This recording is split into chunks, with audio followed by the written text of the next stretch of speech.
We actually had to postpone our initial podcast because you were in the works of doing the deal with Gabe Tardio. So you are the man behind the scenes of that deal, which really went viral to this point, right?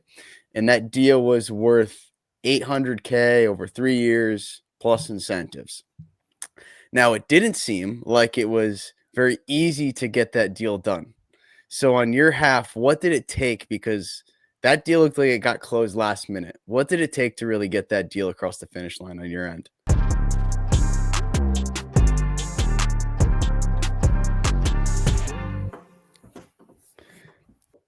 We actually had to postpone our initial podcast because you were in the works of doing the deal with Gabe Tardio. So you are the man behind the scenes of that deal, which really went viral to this point, right? And that deal was worth 800K over 3 years plus incentives. Now, it didn't seem like it was very easy to get that deal done. So on your half, what did it take? Because that deal looked like it got closed last minute. What did it take to really get that deal across the finish line on your end? Yeah, it was a fun deal to work on. Obviously, Gabe is a great, amazing young player. And it's not often in the world of pickleball where you actually have a little leverage against some pseudo monopoly like the PPA. And to note, we were not who leaked or distributed the terms of the deal, and it's not exactly accurate. However, you get the general sense of the complexity of the contract. So yeah, contracts of that nature take lots of calls, lots of emails, lots of dialogue, lots of concessions. I mean, at the end of the day, you're trying to walk away from an agreement where everyone's happy, but everyone also has to give in that. And so over the course of the negotiations, it's what are you willing to concede in return for what is the other party willing to concede, so that everyone walks away from the deal 90% happy. And that's a great outcome. I think not only is Gabe a great player, but obviously the GOAT was interested in him as a partner. So that's another piece of leverage that was important in the negotiations, a significant piece, obviously. And the fact that it's not a full monopoly anymore, and there are international opportunities that really have just developed over the last 3 to 6 months. Some could say it's been in the works longer, but legitimately, there are opportunities to not play and to profit substantially outside of the United States. But at the end of the day, we factored in all those variables, and it was best for all parties to work out a contract that you could walk away from and say, yep, we're happy with this. And I won't comment on what was posted or any of the financial terms, but they're close. And so it was a big deal, and it was important. It's important for the tour. It's important for, quote unquote, the next face of the tour. And it's important for, obviously, the individual, Gabe himself, and his family. I would like to comment that NDAs and, what's the best legal? I'm not the lawyer of Godfather, so he would be embarrassed that I can't come up with this word right now. But confidentiality is important. And particularly in this instance, there's real world consequences in South America for making it public what a player and his extended family is necessarily worth. So it's not good at all that some of the terms of that deal were made public. So I'd just like to enlighten someone who may just think it's cool that this amount of money is flowing around or whatnot. Sure, it is, but somewhere in South America, there's legitimate danger of ransom and families, and it could be anywhere. I'm not just putting South America on the map, but I mean, it's not great to get that public. And so we regret that happened. That was not part of anything we were a part of as Godfather or Gabe. But it did get out, and it was a good deal. And so it took a lot of work. I think that's a perspective that people often overlook, meaning that when a big deal gets done like that, they just think that it is all sunshine and rainbows.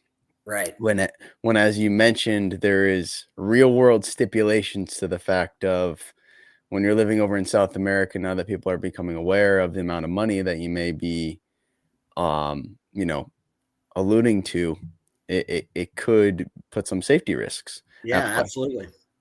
Absolutely. And we pray and hope that doesn't happen, but it's certainly a possibility, unfortunately, now. So I know that you can't speak on everything within that contract, but I at least wanted to try and key in on a couple of like what would the incentives be? Meaning there obviously is the contract itself, but it looked like they're incentivizing players too to do certain things. Is it strictly metal based, or like what is the PPA looking at for like a up and coming pro to really be doing to keep themselves established? It's a good question. Give me 1 second. I think that what's important from the PPA's tour is to create a viable, sustainable business model for the long term. I think most of your readers are aware, or your listeners, excuse me, are aware that the model coming out of Tour Wars and then the merger isn't necessarily a sustainable business model. So going forward, when they work through the negative cash flow issues of their business model and their liability stream, if you want to count their 140 plus contracts as a liability stream, when you consider that, they have to, going forward, adjust that business model and correct it, if you will. So there are players that they really want and are necessary to create a great consumer experience. And then there are players that they need to simply fill up the draw. And then there are players that honestly, whether they admit it or not, they probably made a mistake 15 months ago through the chaos of Tour Wars and are just a liability that they're weathering. So back to your question with the incentives, I think it's from an agency perspective, it's important to ensure that your player, because despite NDAs and confidentiality, most of them do talk. They may not be specific. In my experience, they all round up. But, it's important for that player to be paid fairly, his or her fair market value. And so we're looking at a sport that's exploding. No one quite knows how to make money. No one quite knows where the sport is going to go or where the revenue streams are going to be created. And so when you're doing a deal that's multi-years, you need to have assurances that, as time progresses, there's almost like what I would call a restrike to ensure that your player is being paid fairly. And so we built in, and again, Godfather is two co-founders, myself and Rice Farrell, and Rice is a 20-year plus lawyer, and I have a 20-year plus financial background. And so the combination of those two, we try to ensure creativity if that is demanded, or a structure which ensures the player going forward in time isn't necessarily stuck in a contract where they're being underpaid. So there's mechanisms and triggers, and you can call them incentives for being, top five, that you're paid like a top five player at that moment in the future. Do you feel like this has set really the now baseline or foundation for players moving forward that are restructuring their deals after the 3 years that they signed with Tour Wars? So I think that was the attempt. And I think it was a massive business mistake for whomever leaked that number, because obviously now that number is a baseline in players' minds going forward. Had that number or any number, whether it's accurate or not, I'm not going to comment, but had that number been leaked lower, no one would ever know. Had that number by our team been leaked way higher, it wouldn't really benefit us or the player. I think it was a business error that number's going out, because whether they like it or not, it is going to be used as a baseline. Saying, okay, well, if you played player number 2 in the world or 3 in the world or whatever, X, I'm number 10 in the world, I should get 10% minus X. And that may not fit in their cash flow business model. They might have wanted to play a better bluffing game. So I think that was a failure from a business perspective. Yeah, absolutely. Because now it's leverage for every player going into their next deal. Like, That's right. absolutely. Which from a player standpoint, they're probably all excited about, right? From a PPA standpoint, probably not as much. I would agree. I don't think that it was a smart business move by whomever, let that number out into the general public, because it clearly caught on quickly. It was clickbait, that's for sure. So yeah, and again, they do have a pseudo monopoly. So does it really add leverage or bargaining power? Not if they don't want it to. Where are you going to go? I mean, you can go play APP and you can go play internationally, but at the end of the day, the PPA is the best players in the world with the best economic opportunity. Was there ever potential that Gabe was going to go to one of the other tours or not be on the PPA this year? Absolutely. With that being said, where was he considering going? Was he considering all options? Like what? Because the options differ greatly. It's a little messy over in the international space, and I'm probably as plugged in as you can possibly be. They're having their own little tour, or I shouldn't even say little. They're having their Tour Wars version over there. It's not clear to me who is going to be the winner, if you will. What are the options currently? The PWR, it's a lot of acronyms. PWR, Global Sports, and WPL. They all offer, different cash compensation models. I think all the players are kind of exploring and competing for guaranteed compensation. And those, to be honest, they're not as familiar over there with our players over here. So it's not always clear. When you are talking about a Gabe Tardio, however, they are familiar with who he is, and it's a whole different ballgame. We represent over 30 plus amazing players, but there are kind of tiers, which they can move around, but Gabe's in obviously the top tier. And so there's more interest.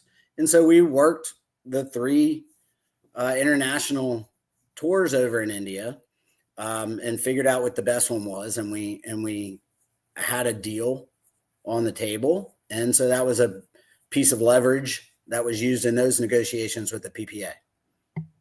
What does the demand look like on those leagues in compared to the PPA? Because the PPA demand to play right now is very high. Like how frequently you're playing.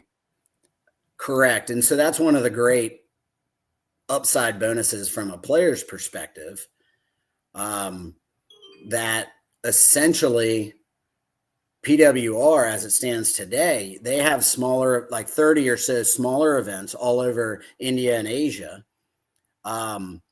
Global has their big one coming next week, and then a few after that I think are on the schedule. WPL is going on right now, but there's a lot of unknowns, not just traveling across the world, but are you going to get paid? Are they really going to honor the contract? Because at the end of the day, we can sign a 15-page contract, we can redline and negotiate the finer points, but the reality is they can't sue you and you can't sue them. So all these contracts are a big exercise in trust. but there's no jurisdiction. Good luck trying to, sue over $10,000 in India, and good luck for them trying to get jurisdiction over a player residing in Florida. It's just the reality is it's not going to happen, which is a little frustrating from time to time being an agent, because we work so hard on these contracts that legitimately aren't worth enforcing. That you can enforce them, but what are the damages? How are you going to define the damages? Are there real damages? Is a judge and a jury, or however it works out, going to actually enforce those damages? Can you enforce those damages? Not really, not at this point. Or if you can, it's going to be, your legal bill is going to be more expensive than the damages that you're going to get. So it's an exercise in trust. And right now we're kind of at the start. And I think, in 3 months or 6 months or a year, we'll know a lot more about who's legitimate, what events are run well, what the sponsor money is behind it. Does the owner, who's quote unquote a billionaire, really still interested, a year forward in this business that's not black and white? There's a lot of gray. Do they even need top American talent? They obviously have the populations that not necessarily. So a lot of it's a marketing aspect for them to be, the authority or the winner or legitimate. But all three right now, I couldn't tell you who's the most legitimate or who's going to win. It's not clear at all right now. Were they offering big money to the American players to come on over? In comparison, I would say. They were offering Gabe Tardio a significant amount of money. Comparatively is really what I was trying to get at with you. Yeah. So I think, again, there's kind of like top 5, top 10 players in the world who are mostly PPA contracted. Then there's 10 to 50 who are all incredible players, but necessarily aren't distinguishable from their vantage point. And then there's a lot of uncontracted players who are up and coming or could be good, or, they're kind of taking a flyer on and you don't quite know. You kind of spatter the wall and hope 1 or 2 of them out of 10 work from their vantage point. And so, yeah, I think Gabe was in a different category. Absolutely. Absolutely. And I think that was piece of the incentive for, I'll say, even the players that are playing APP, was that they could play over there as well as play APP events.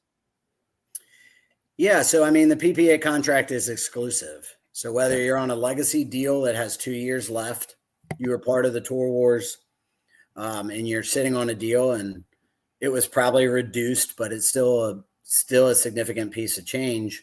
Or somehow you got missed, even though you're a great player, or you decided not to take MLP or PPA during that time.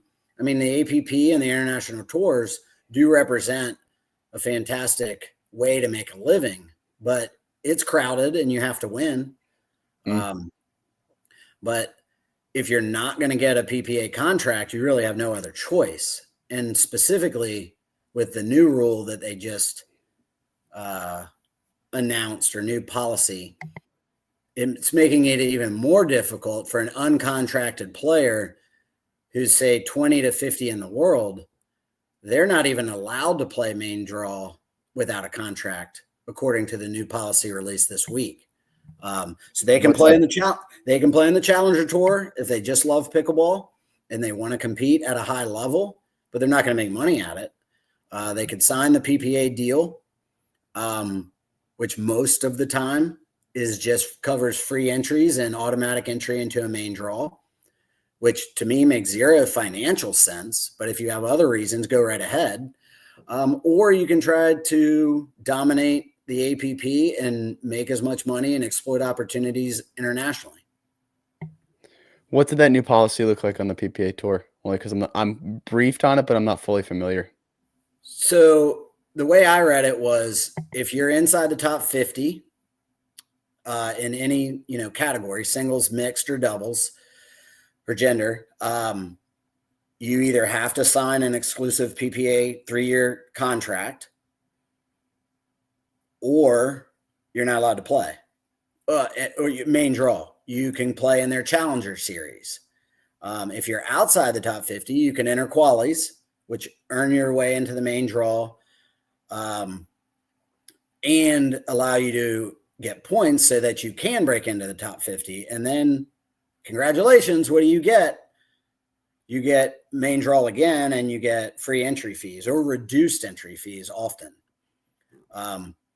But from a financial perspective, I don't know why anyone would sign that.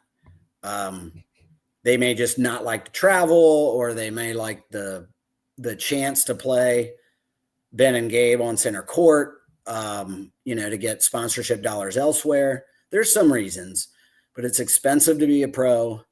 It's expensive to travel. The prize money isn't there yet. So that contract is kind of difficult. I'm not going to lie. Or the contract and the new policy makes it difficult on a player ranked 40 in the world, something like that, because they're kind of in between. The reality is, and I don't think this is a secret, that they lose money. So promising more money in various forms, and it could be a lot of different forms: cash compensation, per event appearance fees, and additional prize money type structures. It's not something they want to do at all. And I get that they're sitting on a liability stream that is unsustainable, and they need to right size that. And so that has 2 or 3 years to kind of work itself out. So additional players who they want, I think you can get creative to help them in the short-term cash flow issues. And at a certain point, there's enough leverage where they just really want a player. But it takes a while, because that's not something they necessarily want to do from a business perspective, unless you can open their eyes, or someone else can open their eyes to the fact that this is a good investment for them. And that's kind of how you have to work about it. Same thing with getting a paddle deal. It's easy for a player or someone to say, like, 30 grand, what is that to a paddle company? Or 50 grand or 100 grand or whatever the number is. What is that? They sell thousands of paddles at $250 a paddle. They can back into the math. But then you have to put yourself in the business owner's shoes or the CEO's shoes and say, well, if I'm going to pay this player 50 grand, are they going to make me, 51 grand worth of paddle sales? And that's often difficult. And also the answer is often no. And so the same thing goes with the PPA. There's a core group of players that they need to have a full business. There's a core group of players, that are worth entertainment and influencer value. And then there's the elite players that mostly the crowd wants to see on Sundays, or is used to seeing. And so all those things weigh into a contract negotiation. So I could see how, with the position that the PPA is in, being really cash flow negative, it's challenging for them to want to strike deals of this size. I could totally see that. Yeah, I mean, it's an investment. Do they invest their dollars here, and build a new app that helps everyone stream and create a subscription service? That's a decision. They have to decide where to allocate their dollars, and it's not always to their players. So, talking about, you brought up in there that some players have to get a little bit creative in order to increase their cash flow on this journey of really pursuing a professional career. Something that I wanted to make real world for any individual that is pursuing pickleball at a professional level is, like, what is the cost associated? Like, on a yearly basis, what does it cost one of these pros to actually travel, play all these events, etc.? Yeah. So I tell, our players that haven't been in the game for very long or are just getting into the game. And when I say the game, I mean, making the decision that you're going to make professional pickleball your career. Without a contract, without a paddle contract, if you were just starting out brand new, you probably should allocate $30,000 to $50,000 a year. And so we have not as many now because our client roster is not brand new to the game. But oftentimes the conversation goes, hey, I just want to play pro pickleball and kind of break even. Go find me a paddle deal that allows me to do that. And I have to put a pause on that and say, well, what you're really asking for is 40 grand. Like, that's not a small number. And so, yeah, I mean, it's an expensive investment because you're losing your opportunity costs of what you could be doing else with your time. And then you're also traveling all over the United States, especially with these progressive draws. Sometimes you're there Monday to Sunday. And if you're not contracted, you're getting paid half of what's listed on the website. You could win the dang thing, and you could lose money on the weekend, legitimately. So it's an investment in the players, and hopefully they buy the players, and hopefully they, reach a point to where sponsors do see the value in the eyeballs that they're bringing to that brand and support them on that journey. But it's not a small ask. So with that being said, how do you then go about adding players to your family, the Godfather Pickleball Agency, and also players choosing you? Because I feel like there's totally that back and forth conversation of like, I don't know if this relationship is going to work. But on the other end, you seeing potential in a player and saying, let's find a way to make a deal for these guys, even though he's not necessarily an elite level or a top tier player yet. It's a good question. So at the beginning, Rice and I launched Godfather essentially as an experiment or a favor to Rafa and Pablo. They were going through tour wars. They were confused. They weren't exactly happy with how everything went down over that weekend. They didn't know how it was going to transpire. So after the first phone call, I said, send me over your contracts. Let me take a look. I quickly realized I'm a business guy, not a lawyer. So I went to Rice, my partner and my business partner and my best friend, who's been practicing law and contract negotiations for over 20 years here in Florida and Georgia. And I said, is this something that you're interested in? He's like, yeah, seems cool. And I'm like, these players, seems like they're being taken advantage of. They certainly aren't reading these contracts. Even if they're reading them, they don't understand them. Like, this requires a lawyer. I'm not a lawyer. You are. And then I was watching Sopranos that night with my son, and it kind of hit me, like, not that we're the mob, but let's treat everyone like family. Like let's take care of our own. Let's be transparent. I'm transparent to a fault many times. Rice is very good at being a lawyer, so it's good to have at our disposal when necessary. So at the beginning, we just worked with Rafa and Pablo, and we started figuring out this landscape. I had worked with Rafa and Frank Anthony Davis in the past, dating back to 2018 when we launched an online instructional business called pickleballbypros.com. Then the pros started giving away instructional content everywhere, and that business model broke. But anyway, I was good friends with them. I kind of realized that it wasn't glamorous to be a pro. It was expensive. It was a lot of hard work. They're on court 45, on tape lines in the back. But we recognized the opportunity. The sport was changing. And so after about a couple months of getting used to the landscape and seeing it, we started posting on social about our agency, and it kind of opened up the opportunity to work with 10, 20 other players. And so that has evolved today where, I'm full. This was not my primary job. I was kind of semi-retired before getting into this after 20 years in finance. And this has taken on a life of its own for sure. I wake up with 3 or 4 meetings on my phone, but inevitably texts come and phone calls happen, and I turn around at 6 and the day's kind of gone. When I was a trader, you kind of knew when the day started. You kind of knew when the day ended. You kind of knew if it was you didn't kind of know. You knew if it was a good day or you knew if it was a bad day. In this line of work, it's not exactly clear if you made progress that day or not.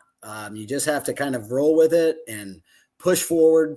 As far as taking on new clients, we don't want to take on so many that we're not focused on, our I wouldn't say original, but our existing clients. But we do look for the right fit. We signed a great, young, exciting new player yesterday, but I shouldn't tell you because he actually hasn't sent the engagement contract back. But he's the most athletic man in pickleball. So we're excited. That's kind of the player we're necessarily looking. Well, and actually we signed another on a short-term deal, experiment deal, another top 5, top 10 player, male player yesterday too. So we're kind of choosing our spots a little more selectively. The reality is it's harder to get deals done for players when you're kind of begging. You want the company to be begging. So from a personal perspective, it's not just better to have a Gabe Tardio on your roster because the deals are bigger. The deals are just easier because both people want to get the deal done. You're not kind of asking for a favor. Not to say companies do that, but we try to use our relationships to squeeze every dollar out of these companies that we can, or the tour that we can. And it's easier with a player where the company really, really, really wants them. So we're taking on new clients. We're letting existing clients that we just haven't been successful with lapse. And we'll see. It's dynamic and it's fluid, and pickleball is changing all the time. So there's not a hard and fast rule by Godfather Agency at all. So we welcome conversations, and I'm happy to give often free advice. And at the end of the 30 or 45 minutes, look, you're a great person, you're a great player, but I probably can't help you for these reasons. Or I think I can help you. Let's give it a shot. With the new, specific to the PPA, with the new PPA certification process, it's also really hurt the landscape for player deals. Specifically with paddle companies, because while there may be 15 or so on that approved list, there's really only like 5 or 6 that are committed to, paying what it costs to be a professional pickleball player. So those 5 or 6 companies are just being inundated by players and agents who are trying to sometimes just get free paddles, for goodness sakes. And even that's not as easy as it used to be. So yeah, it was kind of a long-winded answer to your question, but I was all over the place, but sorry.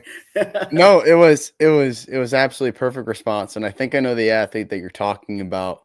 Only because he's had a couple clips on Instagram go viral.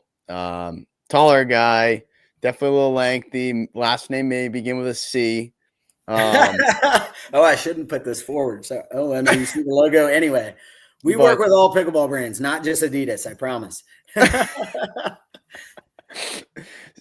So kind of there's 2 parts in that, and we're gonna get to the new requirements because I know that's a major thing that has really hindered the players to date with the UPA. But kind of a piece of like adding people to your roster. I don't think it's a secret that Gabe Tardio was and still is very close to the Johnson camp. Mm-hmm. And was involved with them in their agency at the beginning, but he decided to come on over to you and really like do his own thing. So from your standpoint, really, why was that, and how did that come to be for you? So I can't speak for Gabe. Okay. I think that I think he needed to be his own man. Mm. I didn't, it doesn't, sometimes it works out to have economies of scale in a negotiation. Sometimes it doesn't. I think it was time for him to, he's still best friends, as far as I know, with J-Dub Oh, and Georgia, absolutely. Yeah. and Millie, and Dylan was the other one, I believe.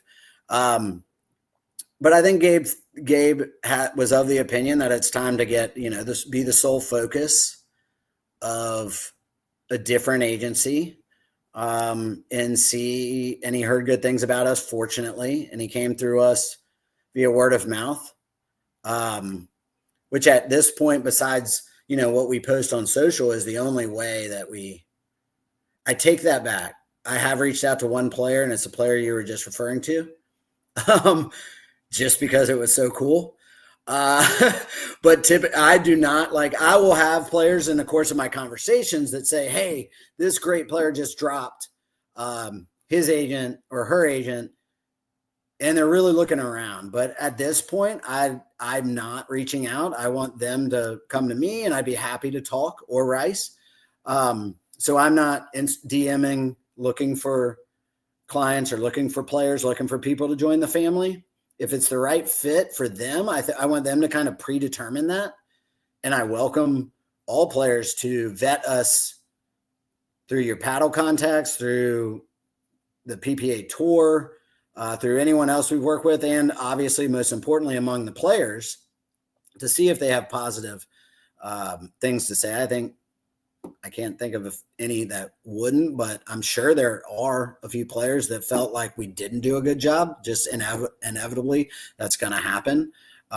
We try our best to make sure everyone has the utmost attention. But back to your question on Gabe, I think it was just time for him to carve out and be his own man, for lack of a better term, and see if, being the sole focus as opposed to part of a group could drive value. And I think we did that for him. Yeah, I would say that worked out for him just fine, right? Mm-hmm. And to his credit, he gambled on himself before he joined us, and it did work out. It remains to be seen. I have no idea, when the people who had 3-year contracts from Tour Wars, when those start all rolling off, and they're probably going to, if I was the PPA, I'd start trying to renegotiate those now. It remains to be seen if those huge numbers are going to replicate themselves. And I'm very confident they're not, because it's not the right business model. What they should do is put it all in the prize purse and just let the best players in the world come win the money, and make it sustainable. So if you do get in the main draw, you're at least making $2,000 or $3,000 or something. If you make it to the quarters, you're making 15. It's a lot better than a guaranteed contract from a business perspective, in my opinion. Because these contracts, depending on the player, depending on the agent, depending on the mood, when you look at them in hindsight, someone's losing there. Someone's going to be like, oh, I got a great deal. And someone's going to be pissed that they didn't. If you do it in a contractual sort of way, if you put it all in prize money, I think that's the way they do it. They should do it. And I think as time moves forward, that's going to be their objective. So kind of starting with where that all started, I wanted to talk a little bit about Tour Wars, because that was a wild time being an outsider looking in. I could only imagine being on the inside what that was like. So sitting in your shoes, if you're taking us back to that time, what was it like for you being in the middle of Tour Wars? So I guess I wasn't really in the middle of it. I was kind of after it. I was like if it all happened on like a Saturday night or a Sunday morning, I got the phone call late Sunday night from Rafa. So I wasn't part of some of the crazy numbers that I've heard rumored. I wasn't an agent. I had, I was just a fan and a friend of Rafa's at the time. Now, in the days and weeks subsequent to that, it was pretty nuts. It was, honestly, here's how the phone call went. Hey, what's up, Rafa? Hey, what's up, David? Hey, man, I don't know what just happened, but something pretty crazy happened. And I signed with an agent, but I also signed with a MLP, but I'm kind of confused. And I'm like, all right, well, tell me what went down. And then I'm like, oh, that doesn't sound great. But dude, I'm fine. I'm not going to be your agent. There's no money in pickleball. And then he told me what he signed for, and I was like, oh shit. So I can say shit. I was like, oh, maybe there is money in pickleball. Maybe being an agent is kind of worth it. And that still remains. The jury's still out on that, by the way. But so then I got interested. I was like, wow, these are different numbers than have been thrown around in the past. So when we dove a little deeper, specifically into, the situation and how it all unfolded, we offered to help. I wasn't, there was substantial commissions, if you want to call what the agencies take on those negotiations. We didn't profit $1 or made $1 on any of those legacy MLP or PPA deals, even though we renegotiated 5 or 6 of them.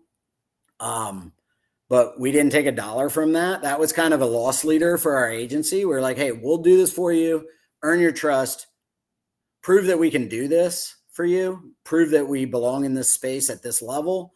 And then when you come up for renewal, hopefully you still want to work with us, and hopefully the money is close to what it, and it remains to be seen if the money is going to be close. So I guess to answer your question, I really wasn't in the middle of that weekend. And I don't want to really opine on what transpired, because it is all insinuation and rumor, and memories can be wrong. And there's substantial dollars at risk, probably legally. I think there still are lawsuits around kind of how that all unfolded. But from our client's perspective, Tina, Rafa, Pablo, Martina, Rob, Michelle, who else? I'm probably missing. Oh, Maury came with us later. They were all part of that, and it didn't work out poorly for them, but it also didn't work out the way they intended to on what they signed that weekend. And so the merger, I think, was nuts and crazy. And I still to this day have no idea why that happened. If I was Steve Kuhn and I had 80% of the best players, even though he probably didn't have the cream of the crop, I don't quite know why he allowed himself to be taken over. But I don't have that information. Yeah, I may have, once again, I may have some speculation behind the scenes, but nothing I know is factual, right? That's all he said, she said type Right. stuff. Which I can assure you in pickleball, there's always, where there's smoke, there's fire for sure. But it's often it's not accurate at all. The real numbers that are rumored, sometimes they're accurate, sometimes they're not, but oftentimes they're inflated. I will 100% caution everyone to not get too crazy on some of these numbers, because they're not always legitimate. So with that being said, a major piece of this that I think any outsider looking in can understand is that players, I would say, even maybe you could discrepancy even in the top 10, like players are struggling to get big sponsorship deals. We talked about that already a little bit. And that kind of is like a major factor here in any athletic journey to like continue playing, is to get those sponsorship deals in order to really fuel that professional career. Why has it been, from like a bird's eye view, why has it been such a major struggle? Because pickleball seems like it's growing rapidly. Seems like there's money being thrown at it. Seems like everybody's playing it. Why has it been such a big struggle for up and coming talent and even top talent to get these big sponsorship deals? Yeah, I think the answer is quite simple, that unless you're a paddle company, you have no idea how to make money in pickleball yet. The tour loses money. A lot of the players at the end of the day lose money. Paddle companies make money. And then you have a bunch of other small ancillary businesses that are trying to figure it out. I mean, I'm sure you've noticed over the past couple months, it seems like now everyone has a pickleball shoe. Nike has a pickleball shoe. Well, 6 months ago, it was like tennis companies or maybe guys in a garage trying to make pickleball shoes. But, in basketball, your shoe deal is your big deal. In pickleball, it's your paddle deal is your big deal, because they're the only people actually making money at this sport yet. And that goes back to eyeballs. And until there's a TV contract, or until they're legitimately selling out, 5,000, 10,000 capacity arenas to watch pickleball, where's the money coming from? Everyone's playing it. 40 million or whatever the number is are playing it. But as well as I do, if you go to the court, ask 10 recreational players who Ben Johns is, it might be 5 of 10, maybe it's 8 of 10, maybe it's 2 of 10. And then, you go down the list to the 10th best player, who's an incredible athlete, an incredible pickleball player. They surely most likely don't know who that player is. So if you're a business and you're trying to market, it's not necessarily easy to quantify dollars to eyeballs in pickleball yet. And, I think they need a TV contract, or they need to get their streaming numbers way higher than they are. I also think, and they may or may not be working on this, but they need like some sort of documentary or some sort of docuseries that allows the general Joe Schmo public to know who these players are as people. Because if you're an NFL and NBA fan, you're rooting for the players, but you're really, you're wearing the team logo. So you're supporting the team. Players are going to come and go. In golf and in tennis or whatever, your favorite players, you know them as people. Ultimate Fighting, up to 2003, 2004, viewership was very, very small relative to boxing or relative to other. And then they launched the Ultimate Fighter series and had Chuck Liddell and Randy Couture house and have a reality show based around 10 or so Ultimate Fighters. And you can look at a graph, and the second that show hit TNT or Bravo or whatever the heck it was on, MMA skyrocketed. So you want to, whether you love the player or hate the player or think he's annoying or think she's beautiful, it gives you a reason to watch beyond just the sport. And so they need to figure that out. And I think, a Netflix documentary or something of that nature, or a reality show would be hilarious if they can fund it. That would be huge. And then that would drive engagement to go to the networks or go to TV channels or streaming services and kind of pitch. This is, from 1 to 4 on Sundays, this is where you watch the world's best. They also need to incorporate gambling. And they can't incorporate gambling until they don't call their own lines. So, you can at least gamble now in a few states from time to time, but I have a financial quantitative background, and I probably have inside information. I would love to gamble on pickleball, but in Florida, I can't find it at all. It was one time Rafa Hewitt, I think, played Tyler Loon. And I was able to gamble on that. And Rafa was like a net laying 180 or something like that. And I was able to bet that through the Hard Rock app. And that was awesome because he won. But that was, to my knowledge, in Florida, at least, that was the only time you've been able to gamble on pickleball. I think gambling would be, and they know this, gambling would be huge to drive viewership and engagement, which would then bring in marketing and sponsorship dollars to the individual players.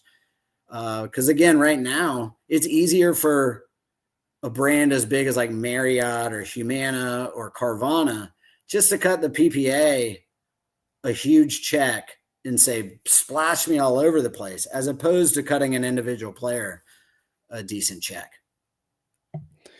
So that there's two pieces of this. One, I think that has me and many people being like, so where is all the money going? Right? Because it feels like the events, although are of good quality, aren't as scale of what they need to be, right? The broadcasting is of good quality, but also is not at scale of where it needs to be to really move the viewer into the game itself.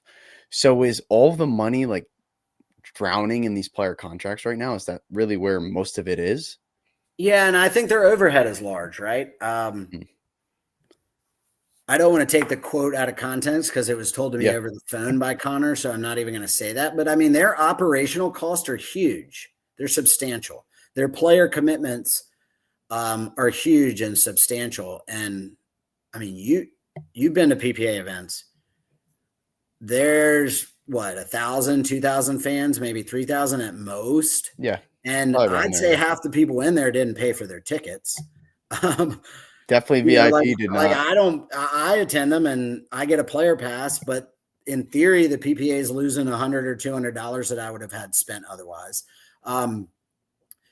The marketing dollars are picking up on their end, but it's a throwing those events and putting up all the scaffolding and moving the video boards from city to city across the United States, which is with as many as they have, is an expensive endeavor. So I'd say the money is going to players, and then the infrastructure of putting on what you would describe as semi-quality events is still a very expensive consuming endeavor. And so, yeah, I mean, how do they make up $30-40 million? They have to be creative right now. I think the way that I would describe it is like me being a person who's obsessed with pickleball has a really good time just watching the players in that environment.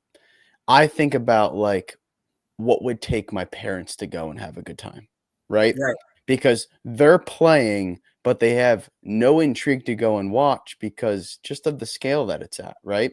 So I have a blast, but the people that you want to get there are the people that are playing every day in rec and saying, oh yeah, they're coming and playing in Washington, DC. I need to go, right? And have just an electrifying experience watching all the players. So I think that's the gap that they have to get to next. However, yeah, and I would add that you enjoy yourself because you actually do know the players as people, or you're rooting for somebody. Absolutely. Like I'm crazy and I love pickleball too, but if my players aren't playing, I come and go. It's on the TV, but I'm not really sitting down watching it. I mean, I watch now because I have Godfather athletes competing, and that's a lot more fun. So you need to find a way for the average fan to love or hate or gamble on or, be entertained otherwise in that whole experience. And there's a variety of ways they can do that. And then I would, from a while you're there perspective, they should at least watch very closely what golf is doing with TGL. And, there's rock music and there's all sorts of other entertainment going on to kind of get the average fan to have more fun than just going to court 38 and watching. It is cool. I mean, it is cool at the first time out that you can literally be one of 5 people watching one of the world's best players 3 feet away from you. Oh, I love that. For me, I love that part of it, right? Yeah. Absolutely. So I will tell you that I'm in the midst of hopefully getting Connor on to talk more in depth behind it, because I think the missing piece of this is getting into any business. Your plan may not always be the best, but you usually have one. So it's like, what was our strategic outlook that really got here today? And I'm hopeful that I could break that down with Connor on one of these episodes and also talk about the failures that have been experienced behind the way, because it's not easy trying to build a quote unquote, I think you said this somewhere, $1 billion enterprise. Yeah, and I mean, he's running a startup company with a very public profile. That's hard. I've run 3 or 4 startup companies and they fail and no one notices, or I make mistakes and no one cares. I mean, I do, my bank account cares, but my wife cares. But he's running a startup company, and think of how many athletic leagues have started and failed. So many. In fact, Tom, who's the majority owner of the PPA, has experience with a failed sports league already. He started, I think, the AFL, or I might get the acronym wrong, but it was a competitor to the NFL. And so, Connor should get a lot of credit for this vision and this idea. And he certainly gets a lot of blame from fans and from players and from businesses. But at the end of the day, he should get a lot of credit for taking a sport that was previously known that grandpas and grandpas played at the local court and brought it to where it is today. Sure, he's made a lot of mistakes. Sure, there's things that have happened that probably shouldn't have happened. Obviously, he's made bad business decisions for himself, but he's also, done a whole hell of a lot. So, when my players are frustrated with the tour or with someone individually, you have to explain to him, yeah, I mean, the only reason you can even think that you're worth $250,000 is because of the opportunity that kind of the PPA / MLP has built. But that's certainly not to say they're not without their faults or our frustrations. So hopefully this is my pitch to finally get Connor on the podcast to dissect it all. The piece of this that I kind of want to roll into is you brought up the UPA's new stipulations that are actually impacting players. And I think this is like a major overlooked piece for 2 perspectives. One, the fact of like the impact that it's having on paddle manufacturers, and then 2, the actual players themselves on how these regulations are doing that. So can you brief us on what they released are those requirements of paddle manufacturers and how it's actually hurting your players right now in the long run? I certainly can't go into the technical engineering aspects of how a paddle passes or doesn't pass. But I can talk about it broadly. From a broad perspective, the PPA has taken $50,000 to $100,000 or more out of the marketing budgets that was previously allocated to professional players and given it to themselves. So as simple as, I should have paid this player, or I can add another player or 3 players for this $100,000. Instead, that $100,000 is going to the PPA, and they're keeping the players that they had already committed to. So new deal negotiation or adding players to the roster has become a lot more difficult because the budgets are smaller. A substantial part of the marketing budget has gone to the PPA. It's also forced some companies to, like Gearbox, for example, to reevaluate, is it even worth paying pros? No one, and like I said, I don't mean to say it this way, but the vast majority of Americans don't know who the name of the 20th pickleball player in the world. And so some of the companies have decided, well, let's just allocate these dollars to different marketing endeavors and see if there's more ROAS on that. And then the smaller startups who used to say, well, I have to get 1 or 2 pros, otherwise I look like a knockoff, or I'm not credible, or I have no authority. And they would allocate, $20,000, $40,000, $50,000 to 2 players, which would cover some travel costs of, players ranked 20 to 50 in the world. Well, those people have just decided, hey, I can't compete in this space, or again, I'm going to compete differently. So it's had a trickle-down effect, and I would 100% say that the players most impacted are those that aren't quote-unquote household-type names with PPA contracts. the most dramatically, negatively. And to kind of allude to where that 50 or 100 grand is going, that's just for the paddle company to submit to be approved by the UPA, correct? That $50,000 to $100,000. Yeah, and I forget the policy. First of all, I'm not a manufacturer, so I get the policy like secondhand. But I think the policy is like, it's like a blank, and listeners don't quote me on this, but I think it's like $50,000 just to get your name in the list. And then it's like $2,000 to $6,000 per paddle. And then if you pay them $100,000, they'll waive or they'll approve everything or whatever. You get that. Plus you get to be, a sponsor in 5, 6, 10 of their events as well. So it's kind of like, I heard one manufacturer say, well, I mean, 50,000 is a total waste.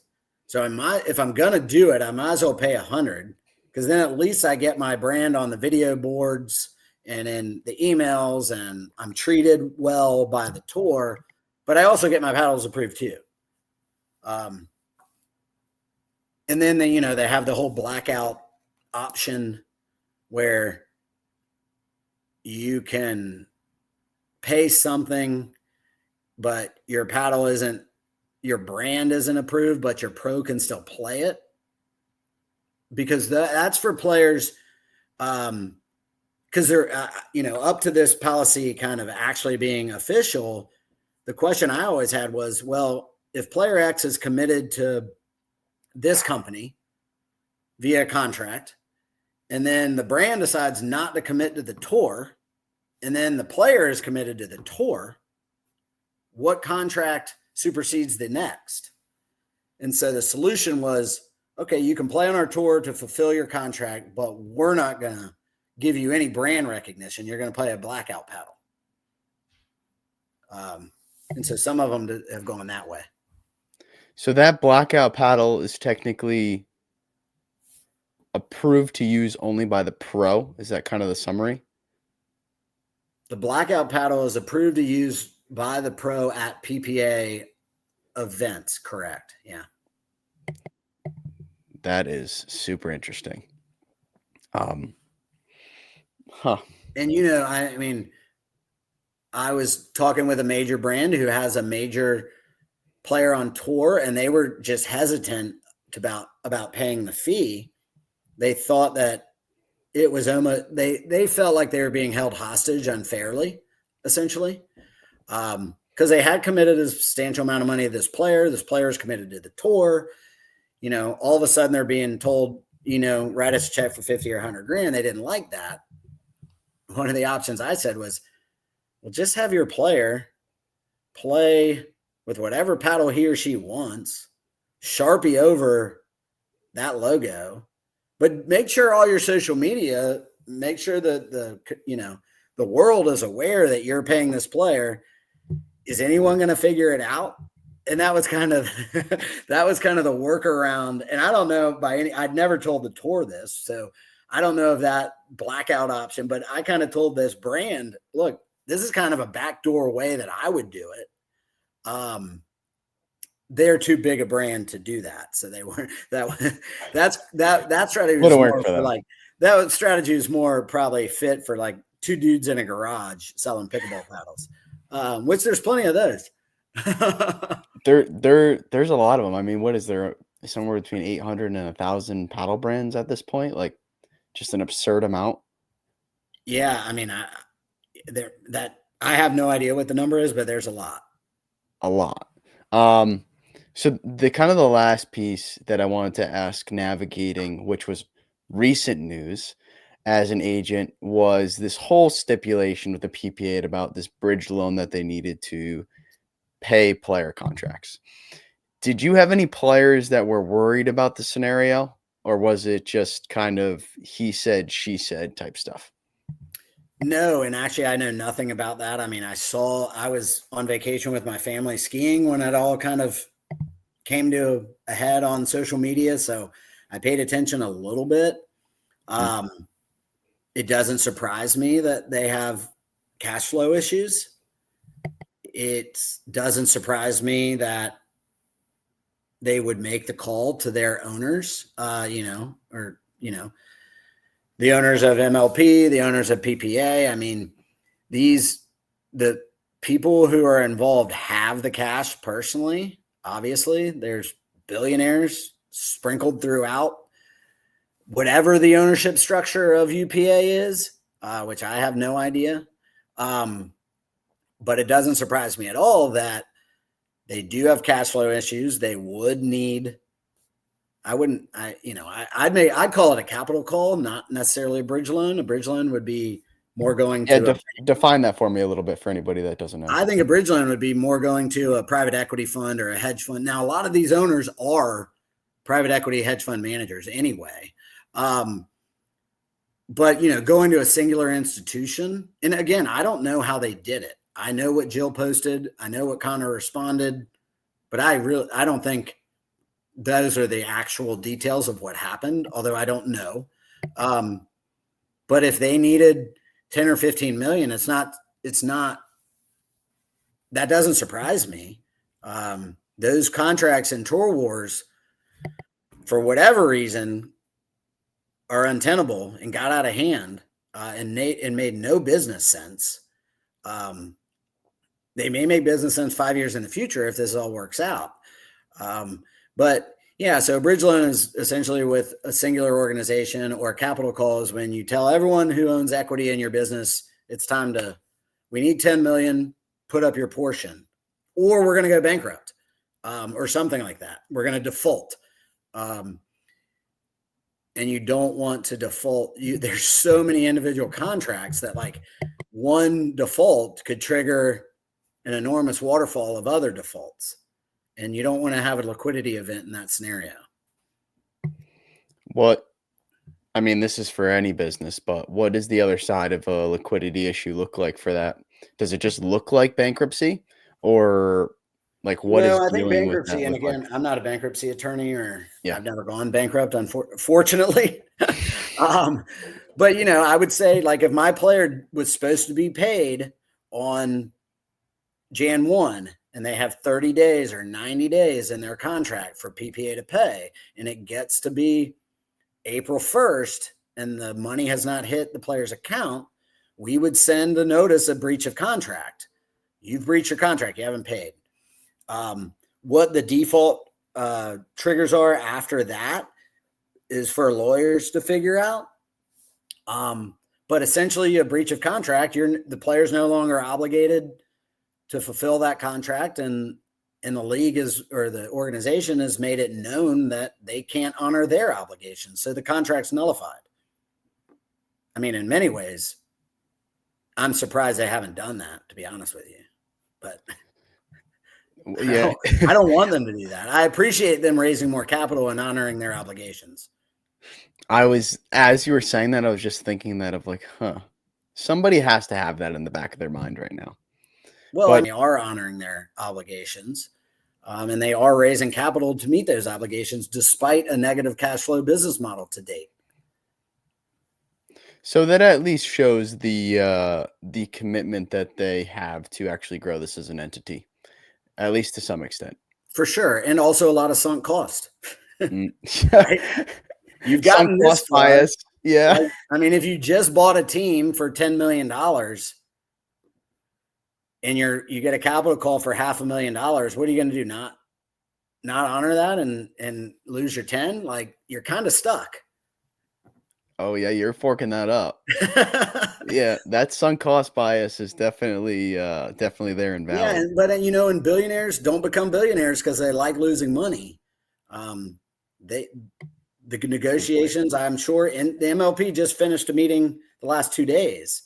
I'm sure that was a interesting meeting to be a fly on the wall, because you have a lot of powerful people who kind of bought a pickleball team as a vanity experiment, and now all of a sudden they're shelling out hundreds of thousands of dollars. It's not only is it not returning money, you hope the asset is growing on paper, but you're also getting capital calls. Hey guys, we need to fix this. And I'm sure their leadership team and the new commissioner of MLP is awesome. I'm going to mispronounce his name, but Samin has a NBA background, has an extensive league, professional sports background, and he's an absolute awesome dude to deal with. And so I'm sure they put together a good plan for the owners to get behind. So I'm hopeful. I'll have to see what I can do to reach out to him. I'll have him on the list. Kind of closing out here with a couple things. The first thing that I want to start with is for the inspiring pro that may be listening. And from your perspective, what are the qualities that they should be developing beyond their skills? Because obviously if it is a brand deal, sponsorships, if it is a paddle manufacturer, usually they're looking for something that sticks out, something beyond just the skill set. What should these individuals, these inspiring pros, be doing in order to put themselves in the best position when they're starting to win a couple matches, gain some recognition, etc.? What are the qualities they should be doing and working on? Social media. It's simple. Okay. Well, it's not simple to be good at it. It's not simple to get followers. It's not simple to figure out the Instagram or Facebook or TikTok algorithms. But plenty of influencers have done it all across every space. I would say you have to win on the court. That's obviously important. But 50,000 followers in pickleball puts you in like the top 10, maybe even the top 5. Pickleball as a niche in social media, besides the Dink and besides the kitchen, no one has really figured out how to generate substantial following. And the Dink and the kitchen have a huge advantage because they can collaborate with anyone and everyone they want to. I haven't looked lately, but even Ben Johns and Anna Lee have like their micro influencer status in the world of Instagram. If you look at supplements or workout theme niches, those people have millions of followers. Whether they're legitimate or not, that's a different discussion. But pickleball, Ben and Anna Lee have like 80,000 maybe. So you need to win on the court. I think before you go to the PPA, you should go prove yourself on the APP. APP's increase its prize money. Their tournaments are very well run. They're friendly. They're transparent. The competition at the top isn't as heavy. So I would say, go test your skills at APP and spend as much time as you spend on the court, either on your social media and figuring out how to go viral, how to collaborate with people with 1 million followers, creating good, unique content. Because I'm sure you're on your Instagram feed looks similar to mine. It can get pretty boring. It can get pretty saturated. It's pretty repetitive. So you have to be creative, and there's great agencies and there's great people to work for. So it's not a bad investment to spend $1,000 a month or something on a social media expert. That's just as good as an investment as maybe going to 3 PPA tournaments. Because that is the social media it's almost like more important. Once you get outside of the top 20, it's almost more important than what you do on the court, because it might be great to make it out of the qualies into the first round, even win, get to the round of 32, even win, get to the round of 16. But at the next weekend, there's another tournament, and it's hard enough to look at pickleball brackets or pickleball.com and figure out the draw anyway. No one knows unless you're really trying hard. During the tournaments, I spend a decent amount of time trying to figure out how my players have done, in the earlier rounds. So if I don't know, brands and, JQ Public surely don't know. But what they do know is you have 40,000 followers on Instagram and you got 2,000 likes and your engagement is 10%. And that is really what they're buying anyway. They're buying eyeballs. So with that being said, is there an avenue here almost to be more of a, I'll say, highly skilled creator than being a pickleball pro? Is there also an avenue of just being a creator in the pickleball space? Absolutely. I've talked with 2 major brands in the space who have taken player marketing dollars and given it to influencers, pickleball influencers. The YouTube paddle review guys, girls community is way easier for a brand to analytically back into their ROAS because those coupon codes do work. Those links at the bottom of a long form YouTube video do get clicked. When a player puts his or her coupon code on a story, it's maybe being clicked and used a few times, but it's not scalable. And the brands know that. So I think brands are reanalyzing how they allocate their marketing dollars and what the ROAS is on those. And that's shifting. So being a content creator without being a good, being the top 100 in the world at something is absolutely an avenue worth exploring if you're talented and good on camera and you're used to it. Yeah, the reason that I asked that is because, as you can imagine, even being in the space, kind of breaking into the space with the Fail First podcast, there has been plenty of opportunity for that as I've grown as a creator and as we've grown as a whole. And the reason that I also wanted to ask that question is because you're on the other side of that, being an agent, where are you considering bringing creators onto your book? Or are you saying, you know what, we're strictly going to be a player agency? So sure, Alec, I'll represent you. No, I'm kidding. We'll talk about that afterwards. Well, yes and no, I guess. We're building currently a new platform, which I think is unique to pickleball. It's not unique in concept, but we're creating the Godfather Marketplace, and we're gonna spend our own money. The players are going to do the content to the extent that we compensate them for, or maybe they'll just do me a favor until this thing gets rolling. But it's essentially a way to create economies of scale by optimizing, 5 or 6 or 10 or 20 players' contents, building digital campaigns around it, and driving it to a singular marketplace where the brands can then link their shops to our shop and then drop ship orders from there. So the consumer may see Tina Pisnick, may see Rafa Hewitt. Ultimately, they get to the marketplace. They may buy a Yola for all I know, right? It doesn't necessarily matter.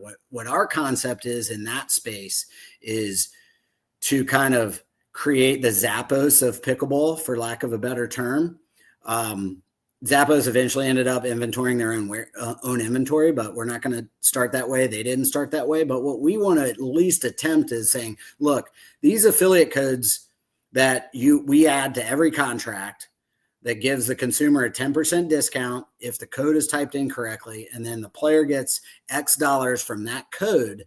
Those really don't work. They don't work for the brand. They don't work for us, or they don't work for the player. They don't work for us as a result of not working for the player.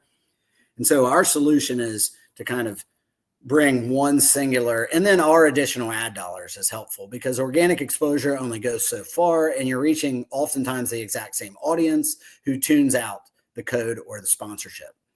We hope the goal is, the vision is, by spending whatever we're going to spend to drive new traffic to that centralized location. Remains to be seen if that's worked, but that's our attempt. To answer your question, no, I have not entertained most of the content creators that I've spoken with.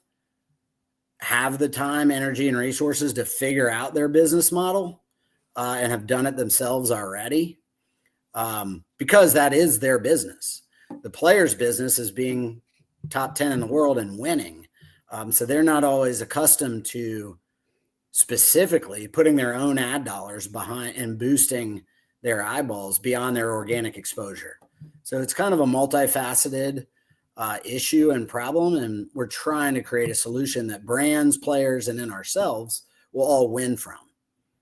And then in pickleball, you have 10, 20, hundreds of smaller companies that just, they're not going to drive the traffic to make their business model work without spending thousands of dollars on social media or thousands of dollars on a singular athlete that may or may not work. So roundabout way to plug Godfather Pickleball Marketplace. GodfatherPickleball.com. Yeah, no, actually, you'll see if you go to it's a beta version, so don't rush to it yet. But you'll see that we've changed our agency profile or our agency website, which was designed at the beginning to just communicate to pro players. So was our Instagram handle. Like, we didn't care how many followers we had, as long as Gabe Tardio knew who we were, right?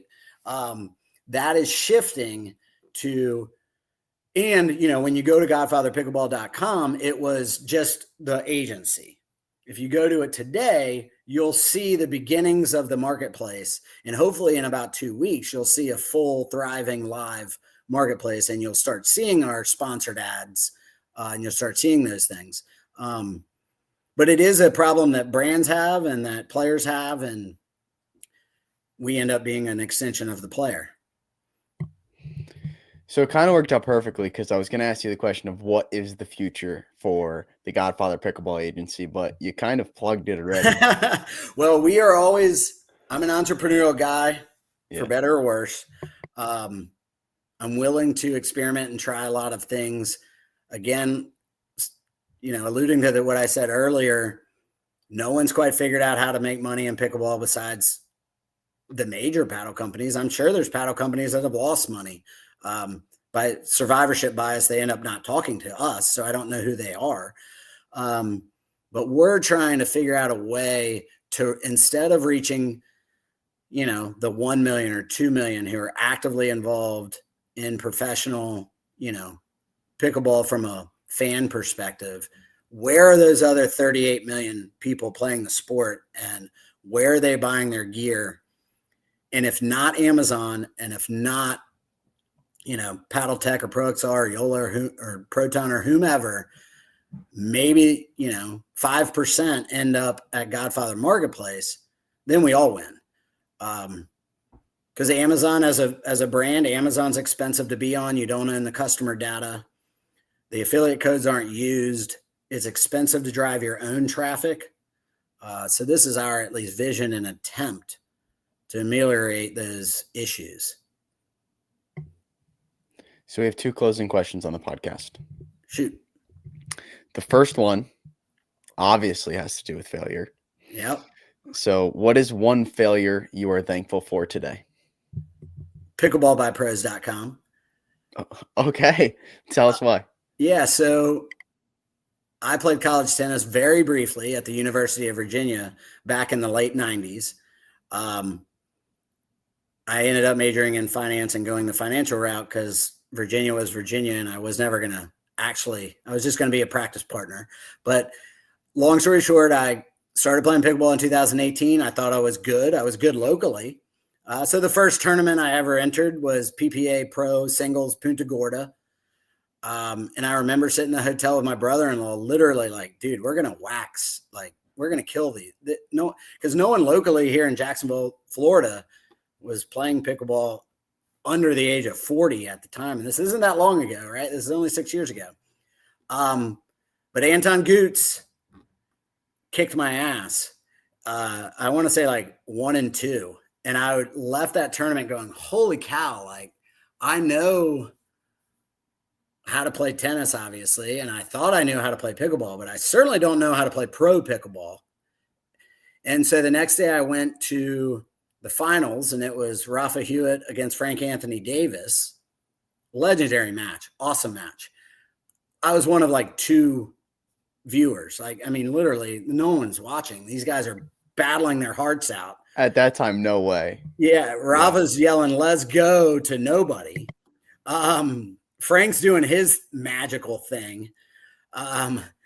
Anyway, I walked up to him being an entrepreneurial thinker and like, hey, I went on my, phone last night and there's nothing on Google. There's nothing on YouTube about how to play high level, at the time, 5-0 and higher pickleball. What if I funded the business? I paid you guys. I built this website and we created a library of 150 instructional videos. And they did that. And then I ended up working with the Newmans and Colin Johns for a little bit and Alex Trong and a host of other pros, Wyatt Stone, a host of other pros. And that business failed because, well, it worked for a while. And then COVID plus the combination of how easy, I think I paid like $15,000 for like professional video production at this court with like 6 guys and booms. And,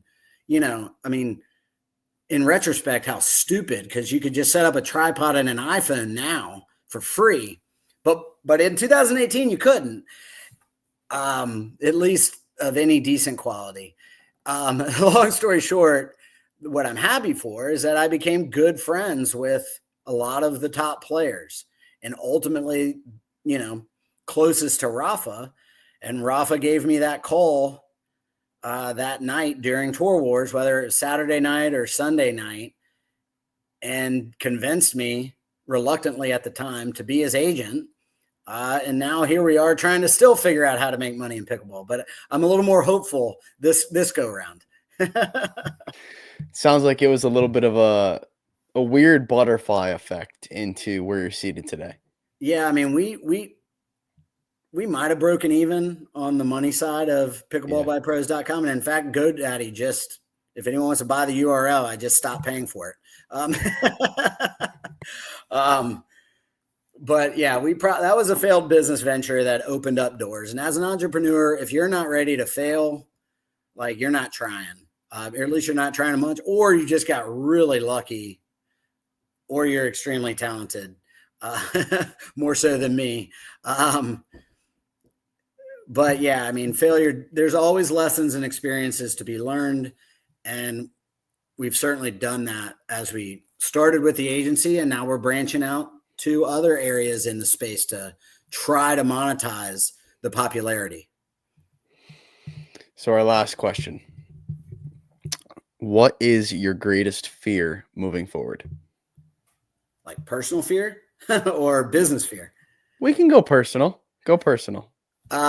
Maybe we'll go both. Yeah. So this is weird. And I guess maybe your audience will, I peaked like financially at like 26 or 27.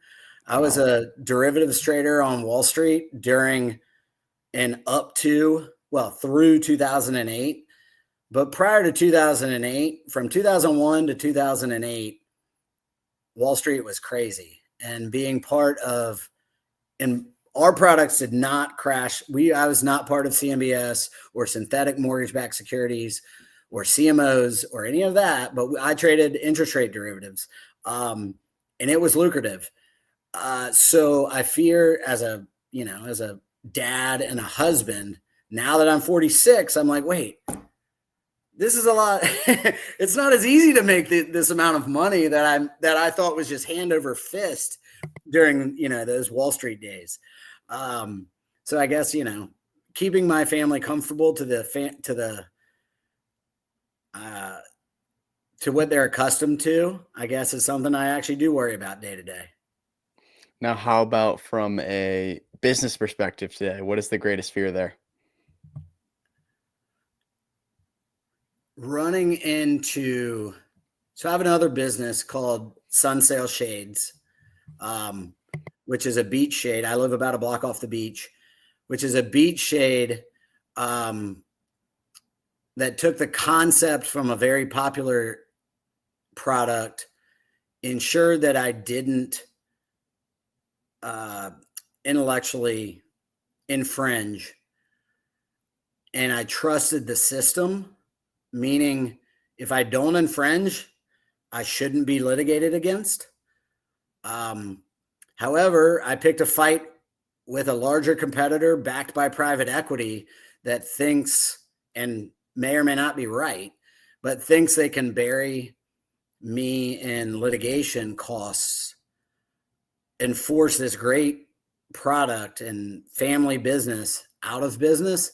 And I would say, without getting into the intricacies of the nuances of intellectual property law, but like trusting the system, like if you do the right thing and you're not infringing or you're not really breaking the law or you're not doing anything wrong, you really can. It's, the system is set up for those with deeper pockets to win. And I think I was a little naive to that fact, to be honest. So, kind of going back to all the time we spend on contracts, they're kind of meaningless unless you have the money to enforce them. So I can get a contract for Gabe, and if PPA defaults and there's no money to either litigate it out or it's not worth litigating it out, those sorts of things are important. And you need to be aware of the fact that lawyers are expensive and the system is, I hate to say the system's rigged, but the system's kind of rigged to those that can afford to fight, whether it's profitable or not, oftentimes have the advantage. So I do, that does make me nervous from time to time. Well, David, thank you for coming on the Fail First podcast today. I hope that you had as much fun as I did talking the behind the scenes of pickleball.